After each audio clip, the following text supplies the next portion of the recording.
Bonsoir à tous, nous sommes le lundi 28 novembre, ravi de vous retrouver pour une nouvelle édition. Parmi les titres de ce journal, le combat d'un père contre la violence routière. Gatien, 19 ans aujourd'hui, garde de lourdes séquelles d'un accident survenu en 2009 à Troyes. Il avait été fauché par un automobiliste sur l'emprise de l'alcool. Aujourd'hui, son père mobilise famille et amis avant le procès du chauffard le 5 janvier prochain.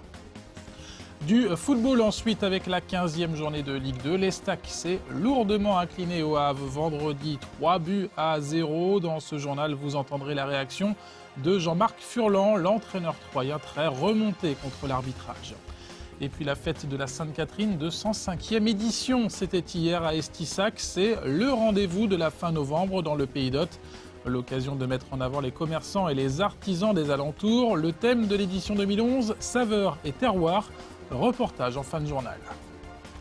Mais on commence ce JT par les images d'un pavillon détruit par les flammes à Estissac. Justement, la maison a été ravagée par un incendie samedi en soirée. Il ne reste désormais plus rien. Le sinistre n'a pas fait de blessés. Les propriétaires des retraités étant en vacances à l'étranger. Les causes de l'incendie restent à déterminer. L'enquête a été confiée à la gendarmerie d'Estissac. Les derniers chiffres du chômage, ils viennent de tomber avec une relative bonne nouvelle pour le département. Le nombre de demandeurs d'emploi a baissé de plus de 5% le mois dernier. L'Aube comptait fin octobre 14 472 chômeurs, c'est 785 de moins par rapport à fin septembre. Le département de l'Aube qui suit la tendance régionale alors qu'au niveau national le chômage est en hausse. Les 4 départements de Champagne-Ardenne voient leur nombre de demandeurs d'emploi baisser. Un gros bémol tout de même. Sur un an, le nombre de chômeurs a fortement progressé dans l'Aube, plus 11,3% malgré donc cette baisse le mois dernier. Le Pôle emploi qui précise enfin qu'il y a dans l'Aube actuellement 1230 offres d'emploi à pourvoir en CDI ou en CDD, à temps plein ou à temps partiel, notamment pour la période de fête de fin d'année. 250 postes dans les magasins d'usines de l'agglomération troyenne, 60 postes pour des renforts dans le secteur de la restauration. C'était en mars 2009 à Troyes. Gatien, 17 ans, était fauché à moto par un automobiliste sous l'emprise de l'alcool. Il garde aujourd'hui de lourdes séquelles de son accident. Son père se bat depuis contre la violence routière. Il mobilise famille et amis avant le procès du chauffeur prévu à Troyes le 5 janvier prochain. Un procès et une sanction qu'il veut exemplaire. Le reportage de Cyril Tavernet. Cela fait 3 ans depuis l'accident que Gatien, son père et tous ceux qui le soutiennent attendaient la date du procès.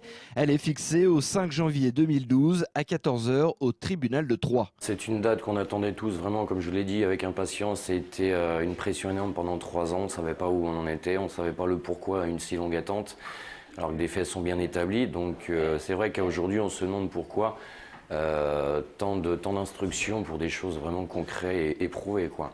Bon, en même temps, ce sont, comme on dit, nos lois. Thierry Robert mène un combat pour son fils contre l'alcoolémie au volant. La personne qui a percuté Gatien était sous l'emprise de l'alcool et récidiviste. Pour autant, elle est toujours en liberté. Le 5 janvier, le père de Gatien attend de la voir aller en prison. Je pars du principe qu'étant multirécidiviste, il doit avoir une peine avec sursis. Cette peine avec sursis doit s'effacer. Et fin de l'audience, il doit aller directement où il se doit d'aller. Point. Après, maintenant, c'est pas mon créneau, c'est pas mon métier, donc peut-être que du fait, prenons l'éventualité qu'il ne délibère pas ce jour-là, peut-être qu'il repartira encore une fois le plus chez lui, tout simplement. Et puis délibérer quand, et voilà, ça devient, oui, effectivement, c'est prenant, quoi, c'est prenant. On comprend pas. Déjà, d'un point de vue extérieur, on comprend pas ces choses-là quand on lit les faits divers, et quand ça nous tombe dessus, on comprend d'autant moins, quoi. Lucie, l'ex-petite amie de Gatien, a du mal à comprendre qu'il aura fallu attendre 3 ans pour être convoqué au palais de justice. Je pense que ça a duré beaucoup trop longtemps, puisque 3 ans après l'accident, c'est pas ce qui devait se passer. L'accident s'est passé le 23 mars 2009 et là on est en 2011, bientôt 2012 et je trouve ça inadmissible. À 14 h devant le tribunal, des centaines de personnes seront présentes pour partager le combat de cette famille. Thierry Robert veut un procès qui serve d'exemple. Il est soutenu via les réseaux sociaux. Déjà 300 internautes ont promis d'être aux côtés de Gatien le 5 janvier. Vous l'avez peut-être vu en passant place Alexandre Israël. La mairie de Troyes vient de faire installer une bâche trompe-l'œil sur la façade de l'hôtel de ville.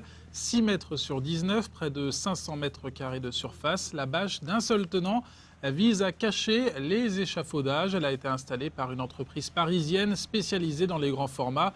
Elle restera accrochée tout le temps des travaux de rénovation. Il s'agit d'une photo de la façade de l'hôtel de ville dans son ancien aspect. Pour le nouvel aspect, rendez-vous donc en 2012. Les orientations budgétaires du Conseil général pour l'année prochaine présentées ce matin lors de la 3e réunion extraordinaire de l'année. C'est un budget de 330 millions d'euros qui a été proposé. Malgré un contexte marqué par la crise économique et financière, l'instance départementale s'engage à poursuivre les investissements, le tout promettons sans augmenter les impôts. Parmi les grands axes choisis pour 2012, la culture. Philippe Anneau, le président du Conseil général de l'Aube, est au micro de Jonathan Boisset. On l'écoute. Les deux sujets sur lesquels il fallait trancher ce matin, c'est qu'est-ce qu'on aura comme politique vis-à-vis de l'impôt. On a donc dit, nous n'augmenterons pas les impôts. Et l'autre sujet, nous maintiendrons le niveau d'endettement du département sans l'aggraver. Nous maintenons notre effort de maîtrise de la dépense de fonctionnement. Et nous dégageons les moyens d'avoir encore un niveau d'investissement relativement élevé, puisqu'on va faire plus de 70 millions d'euros d'investissement. Nous avons une exposition en préparation pour les Templiers en 2012.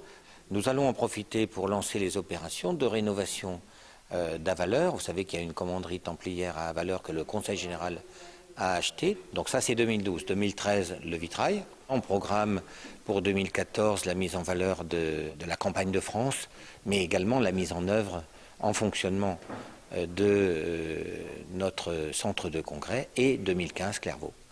Philippe Anneau qui était présent ce samedi après-midi à l'espace Argence de Troyes pour la cérémonie officielle de remise de diplôme de l'UTT, l'Université de technologie de Troyes. 598 diplômes ont été remis à ses futurs ingénieurs ou à ses titulaires de licence professionnelle, et ce, quelle que soit la filière ou la spécialité. À noter également la remise d'une distinction à 14 jeunes diplômés chinois en présence de représentants de l'université de Shanghai, donc en Chine. Autre cérémonie de remise de diplôme à l'IUT cette fois. C'était également samedi après-midi dans les amphithéâtres de l'Institut universitaire de technologie. Il s'agissait également d'officialiser la fin d'un parcours scolaire post-bac.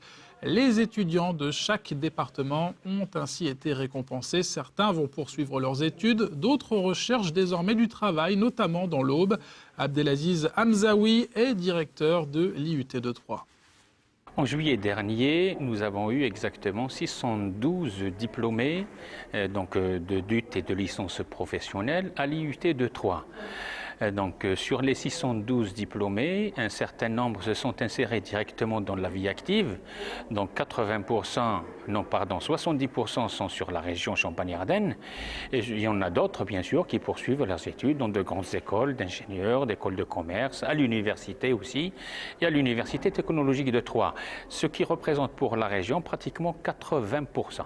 Dans leur parcours qui est long, qu'ils soient professionnels ou dans l'étude, c'est le premier diplôme après le bac.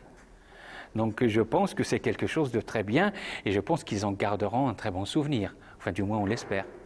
Dans la page des sports de ce journal du football, avec la lourde défaite de l'Estac en Normandie vendredi soir, les joueurs de Jean-Marc Furlan se sont inclinés 3-0 au Havre pour le compte de la 15e journée de Ligue 2. Le premier but, vous le voyez, est inscrit par Mendes en première mi-temps sur une frappe en pleine lucarne. Le tournant du match, c'est sûrement l'expulsion sévère d'Eloge Nzayamissi. Le capitaine, toujours en première mi-temps. Les joueurs aubois ont craqué en deuxième partie de rencontre avec 2 nouveaux buts havrais. Mendes après un raid en solitaire dans le dos de la défense. Puis un pénalty d'Allo et Folou après une faute d'Olivier Blondel.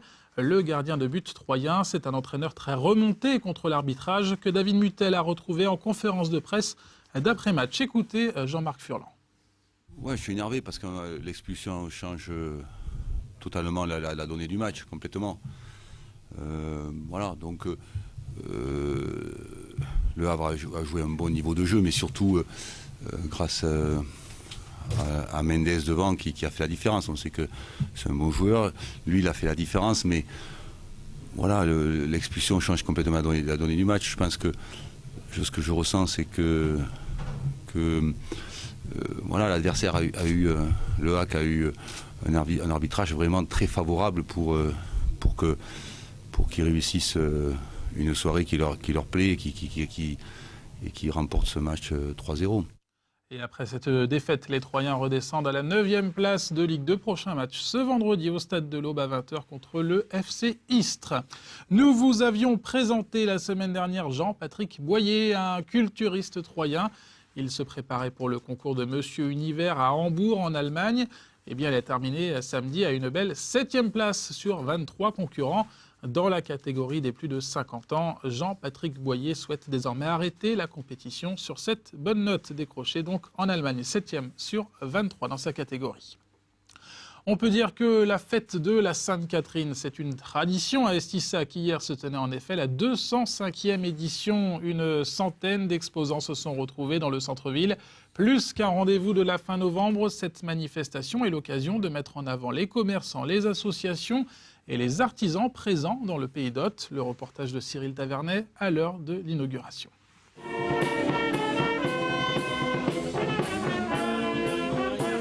La première foire de la Sainte-Catherine d'Estissac a eu lieu en 1789. Aujourd'hui, en 2011, cette tradition du Pays d'Hôte en est à sa 205e édition. Depuis 1966, c'est le syndicat d'initiative qui organise les festivités et c'est toute une histoire. C'était une foire, donc effectivement, à l'époque, c'était des bestiaux, de la foire aux oignons, des choses comme ça, de chanvre. Et en 1874, le conseil municipal de l'époque a souhaité que la foire, qui sans doute se cantonnait autour de la halle, se développe beaucoup plus largement dans le village. C'est une tradition que nous essayons de perdurer depuis ce temps. La tradition, c'est aussi la présence d'une Catherinette et bien sûr, c'est elle qui a réalisé son chapeau. Comme c'est la tradition, moi, ça s'était un peu perdu. J'ai dit hop, je vais le relancer un petit peu en le faisant mon chapeau de Sainte-Catherine avec un chien parce que je suis toiletteuse à domicile et les fleurs, les orchidées, puisque j'en ai beaucoup à la maison et qui ont été posées par Catherine Fleur, la fleuriste d'Estissac. Dans cette commune de 1850 habitants, ce dernier dimanche de novembre est un jour de fête. C'est un moment de festivité, de commerce pour les personnes exposants et c'est aussi un moment de transmission qui existe depuis très longtemps dans la mémoire des habitants d'Estissac. Donc cette foire, bien sûr, on souhaite qu'elle demeure et qu'elle soit toujours aussi bien accueillie par les habitants. Le thème de 2011, c'est saveurs et terroirs. Pour l'occasion, une quinzaine d'artisans d'Estissac montrent et exposent leur savoir-faire. Un rendez-vous qui leur sert de vitrine. Effectivement, il y a des gens qui ont vu, qui n'ont pas forcément acheté le jour de la foire, mais ça leur a donné des idées pour les fêtes de fin d'année. Enfin, c'était... Voilà, c'est pour ça que c'est important d'être là aussi. On a des grands pâtissiers chocolatiers comme Monsieur Café et Monsieur Duparc à Troyes qui sont reconnus.